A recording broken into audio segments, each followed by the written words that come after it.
How y'all doing, everybody? Yeah. All right. As he said, I am Ralphney, and this is my spoken word. All right.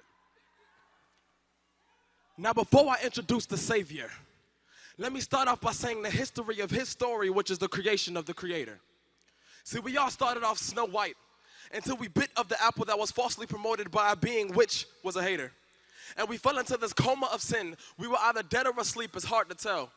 It's crazy how this is so unbelievable. You would think I got this from a fairy tale.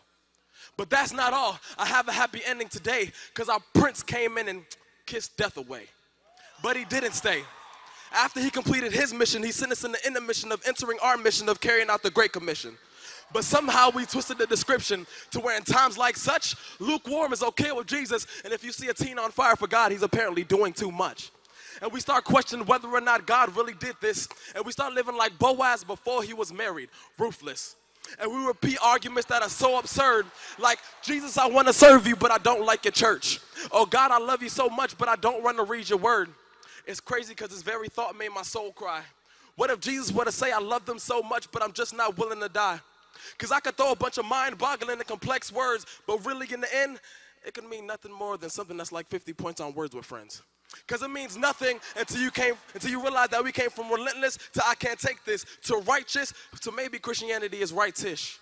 But I stand here praying for a generation that will no longer be a conforming Decepticon, but a transforming Autobot. I pray the world get back to a God whose love is locked.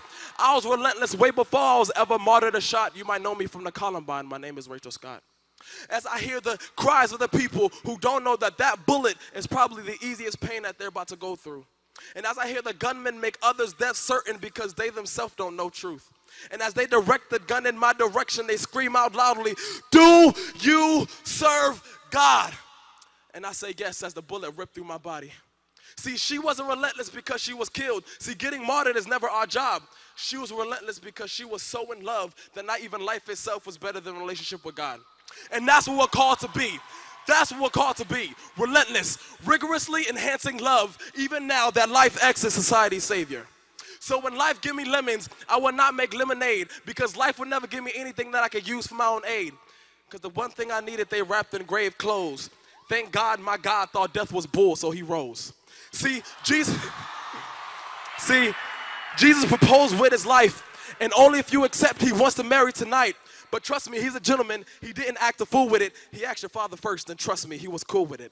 He got love as his ring bearer, forgiveness as his best man, playing your favorite song, which is your life from when it first began. Your bridesmaids are laced with encouragement and acceptance, and all the blessings stored in heaven are all in attendance. In your worst, he gives better. In your sickness, he gives health. In your poor, he makes rich. In your death, he gave self. He gave it all and did it just for you to tell that boy sin that is through. But it's not no dating thing, homie. You have to become his wife. All day with the sun, honey, no moon up in paradise. But please pay attention, because here's where it gets serious, because you can walk with Jesus and still not be feeling it. And that's where it comes from relentless to religious, because you can spend time with Jesus but treat him like Judas. So come back to him, truly in love. He's been waiting on your reunion. That's why today, I, you, and all of us choose to be relentless after Jesus and not religion. Thank you.